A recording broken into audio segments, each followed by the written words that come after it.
Welcome to stories by Shekhar. और आज बात करेंगे फिल्म विधाता की, जिसमें थे दिलीप कुमार, संजय दत्त, संजीव कुमार और शम्मी कपूर। और इस फिल्म को डायरेक्ट किया था शोमैन सुभाष घई ने। ये फिल्म एक्चुअली सुभाष घई के करियर के लिए बहुत इंपॉर्टेंट फिल्म थी, क्योंकि ये फिल्म उस वक्त आई थी जब सुभाष घई का करियर बहुत ही डाउनस्लाइड जा रहा था। सुभाष घई एक्चुअली क्या है कि पहले वो एक्टर बनना चाहते थे। वो जो यूनाइटेड टैलेंट प्रोड्यूसर कॉन्टेस्ट हुआ था, जिसे जीत करके राजेश खन्ना फिल्म इंडस्ट्री में आए थे, उस कॉन्टेस्ट में सुभाष घई ने भी पार्टिसिपेट किया था। हालांकि वो जीता राजेश खन्ना ने था और ये रनर अप में थे। तो ये चाहते तो थे एक्टर बनना और एक्टिंग करते भी अच्छे थे, लेकिन इनकी जो एक्टिंग करियर है वो बहुत ज्यादा फ्लरिश नहीं हो पाई। तो फिर इन्होंने राइटिंग में हाथ आजमाया। कुछ कुछ स्टोरी जो लिखी थी वो हिट हो गई, उन पर जो फिल्में बनी वो हिट हो गई। तो किसी ने कहा कि आप डायरेक्टर बनिए। एनएन सिप्पी ने इन्हें पहला चांस दिया डायरेक्शन का। कालीचरण इन्होंने बनाई, हिट हो गई। अगली फिल्म विश्वनाथ बनाई, वो हिट हो गई। और ये अच्छे डायरेक्टर में शुमार हो गए। और इन दोनों फिल्मों के हिट होने के बाद बहुत सारे प्रोड्यूसर इन्हें कह रहे थे कि आप हमारे साथ काम कीजिए, हमारे बैनर के लिए फिल्म बनाइए। एक्टर्स भी इनके साथ काम करना चाहते थे। लेकिन जब आपका समय अच्छा चलता है तो बहुत सारे लोग आपके साथ काम करना चाहते हैं, लेकिन जब वक्त खराब होता है, उल्टा होता है, तो सब वही लोग आपसे दूर भाग जाते हैं। तो कालीचरण और विश्वनाथ के हिट होने के बाद जो अगली 3 फिल्में इन्होंने बनाई, गौतम गोविंदा, कर्ज और क्रोधी, ये तीनों फिल्में जो है वो पिट गई। कर्ज से बहुत ज्यादा एक्सपेक्टेशन थी, लेकिन वो भी फ्लॉप हो गई थी। क्रोधी में बहुत खर्चा हुआ था, बहुत बड़े स्केल पे वो फिल्म बनी थी, वो भी फ्लॉप हो गई थी। तो इनका नाम जो है वो थोड़ा, उस वक्त क्रेडिबिलिटी इनकी थोड़ी गिर गई थी। उस वक्त जब भी ये उन प्रोड्यूसर्स को कॉल करते थे कि जो कहते थे कि आपके साथ काम करना है, आप हमारे लिए फिल्म बनाइए, उन प्रोड्यूसर को जब ये कॉल करते थे तो वो फोन ही नहीं उठाते थे। उनके सेक्रेटरी कह देते थे कि साहब बाथरूम में है। तो जिससे भी कॉल करो वो बाथरूम में थे। तो इनको भी लगता था कि कुछ ज्यादा ही बाथरूम में रह रहे हैं हमारे प्रोड्यूसर लोग। लेकिन कुछ तो करना था। तो जब कर्ज बन रही थी, और उस समय गुलशन राय जो त्रिमूर्ति फिल्म्स के मालिक थे, त्रिमूर्ति फिल्म्स आपको पता ही है कितनी अच्छी अच्छी फिल्में, हिट फिल्में उन्होंने बनाई थी। दीवार, त्रिशूल, जॉनी मेरा नाम, आगे चल के मोहरा, विश्वात्मा, गुप्त, त्रिदेव।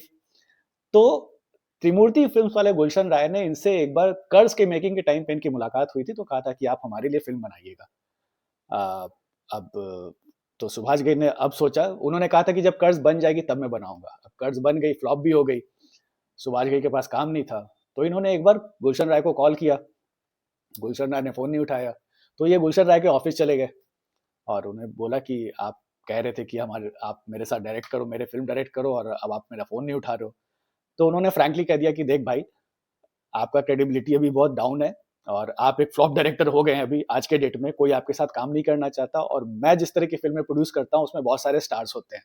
आपने देखा ही है, त्रिशूल में शशि कपूर, अमिताभ बच्चन, संजीव कुमार, दीवार में अमिताभ बच्चन, शशि कपूर, और जॉनी मेरा नाम में प्राण, देवानंद, ये सब थे। जोशीले में देवानंद थे। तो मैं स्टार्स के साथ काम करता हूँ। अभी आपकी 3 फिल्में फ्लॉप हो गई है, कोई एक्टर्स आपके साथ काम नहीं करना चाहता, तो आप वो स्टार्स लाओगे कहाँ से? तो मैं कैसे आपके साथ काम करूँ? तो गुलशन राय ने बहुत ही फ्रैंकली जो जो सच बात थी वो बता दिया उनको। तो सुभाष घई ने कहा कि आपको कौन सा स्टार चाहिए? तो उन्होंने कहा कि मुझे अमिताभ बच्चन चाहिए। तो सुभाष घई ने कहा कि ठीक है, मैं अमिताभ से बात करता हूँ। अमिताभ बच्चन और सुभाष घई किसी जमाने में दोस्त थे, एफटीआई के टाइम पे, क्योंकि तब जया बहादुरी एफटीआई में पढ़ती थी और अमिताभ बच्चन से उनके रिलेशनशिप थे, गर्लफ्रेंड थी उनकी। तो उस समय से इन लोग की मुलाकात होती थी, जानते थे एक दूसरे को, दोस्ती थी। तो अमिताभ बच्चन से मिलने गए सुभाष घई। अमिताभ बच्चन ने कहा कि मैंने आपकी कर्ज के बारे में काफी अच्छी बातें सुनी है। तो सुभाष घई ने कहा कि मुझे पता है, लेकिन फिल्म फ्लॉप हो गई है। तो अमिताभ ने कहा कि हाँ, ये भी मैंने सुना कि फिल्म फ्लॉप हो गई है, लेकिन फिल्म अच्छी है, ये भी मैंने सुना है। तो सुभाष घई ने कहा कि यार, आप मैं एक फिल्म गुलशन राय के साथ बनाना चाह रहा हूँ, और वो चाहते हैं कि आप उस फिल्म में काम करें। अगर आप काम करोगे तो ही ये फिल्म बन पाएगी। तो अमिताभ बच्चन ने कहा कि देखिए सुभाष, मैं आपके साथ काम कर लूंगा, लेकिन गुलशन राय के साथ नहीं कर सकता। अब सुभाष घई को ये शौक लगा कि दीवार और त्रिशूल जैसी फिल्म में अमिताभ बच्चन ने काम किया था, और वो कह रहे हैं कि मैं गुलशन राय के साथ काम नहीं करूंगा।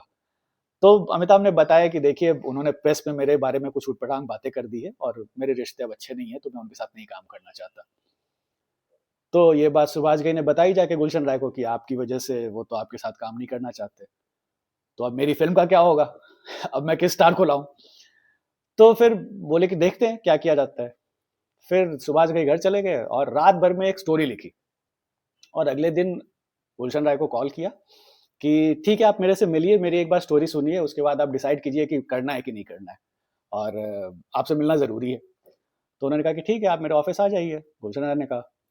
सुभाष घई ने कहा कि नहीं, मैं ऑफ़िस नहीं आऊँगा, मैं घर पे आऊँगा। आपके साथ आज डिनर करूँगा और तब सुनाऊँगा स्टोरी। ठीक है, आ जाइए डिनर पे। तो सुभाष पहुँचे घर पे, डिनर पे, कुछ ड्रिंक्स वगैरह चला और बहुत सारी बातें हुई फ़िल्म इंडस्ट्री की कैसे है। फिर गुलशन राय को शत्रुघ्न सिन्हा ने सॉरी सुभाष घई ने कहा कि आप जो कह रहे हो कि आप स्टार्स के साथ ही फ़िल्म बनाते हो और स्टार्स होते हैं इसीलिए मेरी फ़िल्म हिट होती है। लेकिन आपने अपनी फ़िल्मों की स्टोरी देखी है? कि आपकी फ़िल्मों की स्टोरी कितनी अच्छी होती है? आपकी फ़िल्मों की स्टोरी अच्छी होती है इसलिए आपकी फ़िल्म हिट होती है। जस्ट बिकॉज़ नहीं कि उसमें स्टार्स हैं। तो ये बात गुलशन राय को अच्छी लगी। तो उन्होंने कहा भी कि हाँ, मुझे बहुत लोगों ने कहा है कि आपकी आपकी स्टोरी सिलेक्शन बहुत अच्छी है। एज़ अ प्रोड्यूसर आपकी स्टोरी सिलेक्शन बहुत अच्छी है। तो सुभाष घई ने कहा, ये बिल्कुल सही कह रहे हैं लोग। तो आपको मेरी स्टोरी सुननी चाहिए और उसके बाद डिसाइड कीजिए कि आपको फ़िल्म बनानी है या नहीं बनानी है। तो गुलशन राय ने कहा कि ठीक है, सुनाइए आप हमें स्टोरी अपनी।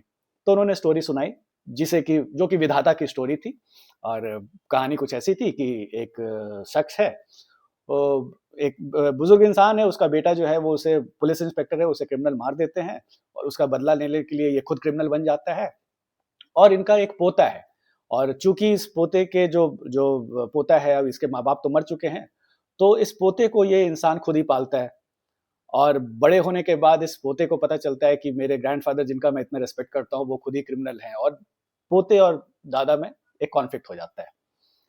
तो ये आइडिया जो है वो उन्होंने सुनाया गुलशन राय को। गुलशन राय को ये आइडिया पसंद आया और उसके बाद सुभाष घई ने कहा कि देखिए, आप जो स्टार कर रहे हो, इस फ़िल्म में मैं आपको एक ऐसा एक्टर लाके दूँगा जो कि स्टार भी है और चूँकि ये एक बुज़ुर्ग आदमी की कहानी है और इसमें एक यंग पोते के का रोल है, तो जो बुजुर्ग एक्टर हैं, वो हम दिलीप कुमार को ले लेंगे।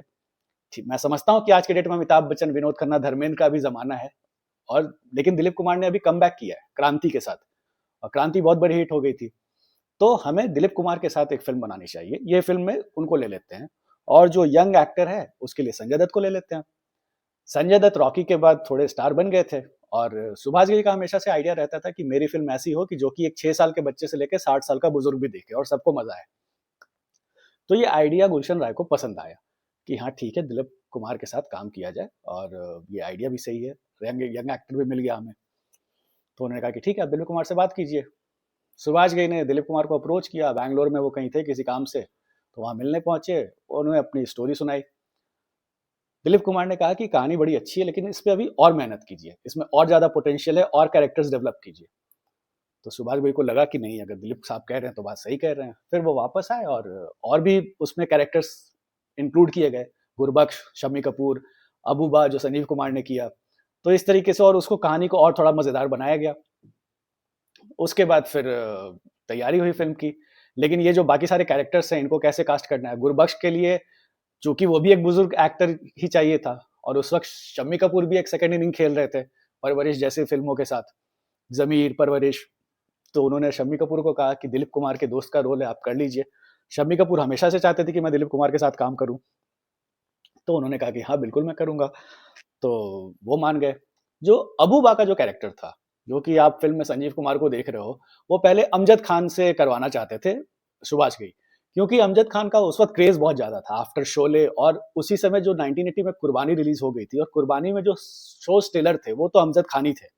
भले वो फ़िल्म फ़िरोज़ या विनोद खन्ना की होगी, लेकिन जो असली मज़ा जो दिया था, वो फ़िल्म में वो अमजद खान ने दिया था। तो सुभाष घई ने सोचा कि अमजद खान को लेते हैं इस रोल में और वो उस क्योंकि ये कैरेक्टर छोटा है स्क्रीन अपीयरेंस लेकिन अच्छा है, स्ट्रॉन्ग है। तो अमजद खान जैसे एक्टर अगर इस रोल को करेंगे तो मज़ा आएगा लोगों को। अमजद खान को अप्रोच किया गया, अमजद खान मान भी गए। ₹25,000 में उन्हें साइन भी कर लिया गया। लेकिन कुछ ऐसा हो गया कि फ़िल्म से सुभाष घई ने अमजद खान को निकाल दिया। हुआ ये कि जब अबू उबा के कैरेक्टर के लिए जो विग वगैरह कुछ बन रहे थे, तो सुभाष घई ने अपने असिस्टेंट को बोला कि जाइए आप अमजद खान को बुला कर के लाइए। इनके असिस्टेंट गए वहाँ, इनके घर, अमजद खान क्रिकेट मैच देख रहे थे। क्रिकेट मैच देख रहे थे, तो असिस्टेंट ने दरवाज़ा नॉक किया। अमजद खान ने कहा कि आप बाहर बैठिए, मैं आपको बुलाऊँगा। 1 घंटा हो गया, डेढ़ घंटा हो गया। असिस्टेंट ने फिर दरवाजा नॉक किया। अमजद खान ने बोला अभी आप वेट कीजिए। 2 बार 3 बार इस तरह से हुआ, बहुत लेट हो गया, 4 घंटे हो गए। तो असिस्टेंट ने जब लास्ट टाइम दरवाजा नॉक किया तो अमजद खान ने चिल्ला दिया उन पे, वो भी बुरी तरह से जलील कर दिया कि तुम जैसे लोग क्या समझेंगे एक्टर के मूड को, तुमको समझ नहीं आ रहा है, मैं बोल रहा हूँ भी मैं नहीं आ सकता, ये वो करके, और इंसल्ट कर दिया कि आर्टिस्ट का एक मूड होता है, तुमको बात क्यों नहीं समझ आ रही, मैं अभी मैच देख रहा हूँ। तो सुभाष घई के असिस्टेंट रोते रोते वापस गए सुभाष घई के पास और बताया कि ऐसा ऐसा हुआ है मेरे साथ, और वो बड़े बदतमीज इंसान है, अगर वो इस फिल्म में काम करेंगे तो मैं उनके साथ नहीं काम करने वाला हूँ, सुभाष घई के असिस्टेंट ने कहा। तो सुभाष घई ने गुलशन राय को कॉल किया और बोला कि सर अगर इस फिल्म से अमजद खान को ड्रॉप कर दिया जाए तो कैसा रहेगा, किसी और एक्टर को ले लेते हैं। गुलशन राय ने कहा कि आपने ही रिकमेंड किया था अक्षय अमजद खान को इस फिल्म में लेने के लिए, अब आप ही मना कर रहे हो।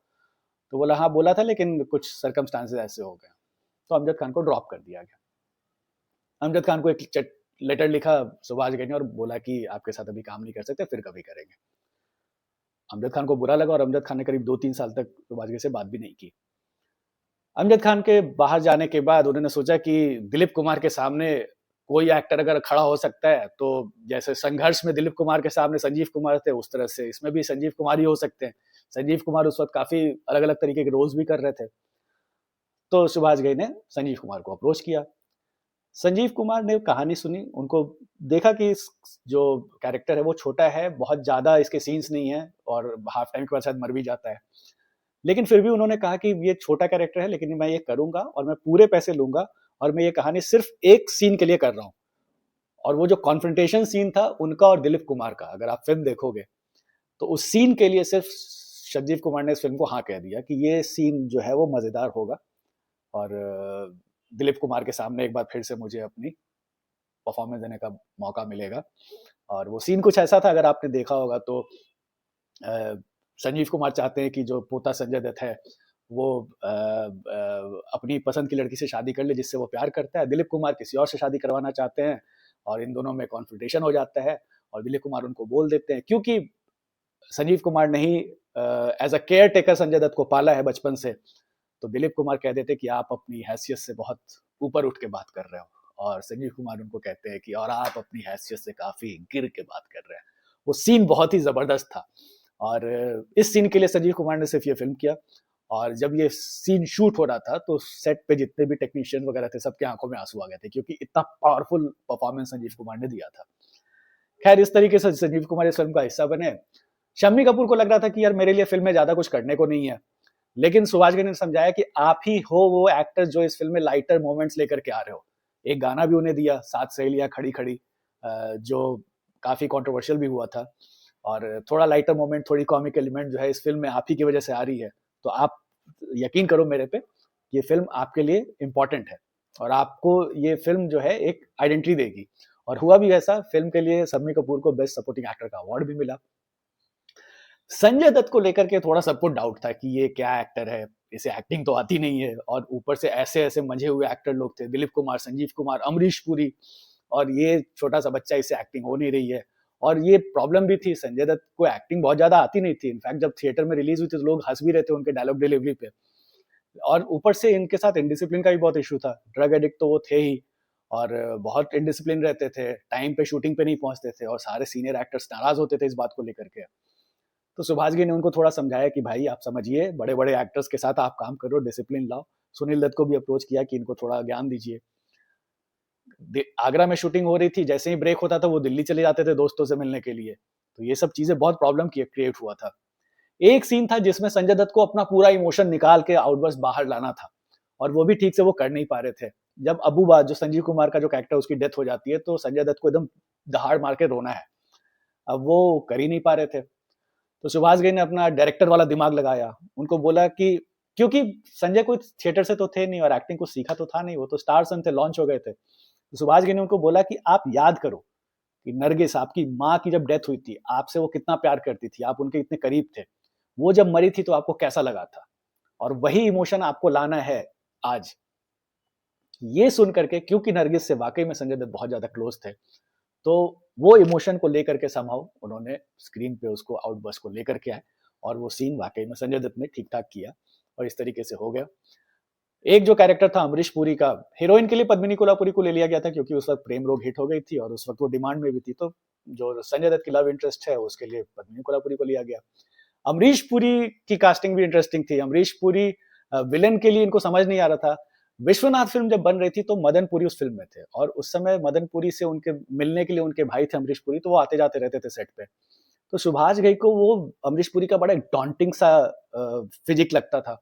उन्होंने कहा भी कि यार इनको बोलिए हमारे फिल्म में काम करने के लिए। जो वो फिल्म बना रहे थे क्रोधी, तो मदन पुरी ने कहा कि ये थिएटर के बैकग्राउंड का है, ये पैरेलल सिनेमा में काम करता है, तुम्हारी फिल्म में ये ज्यादा नहीं इंटरेस्ट दिखाएगा। बट लेकिन जब बात हुई तो अमरीश पुरी मान गए और इस तरीके से फिर विधाता में जो मेन विलेन है वो अमरीश पुरी ही बने। और उसमें इनके भाई भी थे वैसे, मदन पुरी भी थे फिल्म में। तो इस तरह से फिल्म बनी। हालांकि जब फिल्म की जब कास्टिंग हो रही थी और दिलीप कुमार को साइन किया गया था, तो सुभाष घई के दोस्तों ने बोला था कि आप दिलीप कुमार को साइन कर रहे हो और वो ऐसे एक्टर हैं कि मतलब वो डायरेक्टर की कुछ सुनते नहीं है, खुद से ही डायरेक्ट करवा देते हैं सब कुछ, तो आप एज अ डायरेक्टर क्या करोगे। तो जब पहले दिन शूटिंग की थी तो सुभाष घई ने दिलीप कुमार से बड़े डरते हुए कहा भी था कि सर एक बात पूछूं कि इस फिल्म को मैं डायरेक्ट करूंगा या आप डायरेक्ट करोगे, ये प्लीज बता दो। तो दिलीप कुमार ने कहा कि तुम ही करोगे।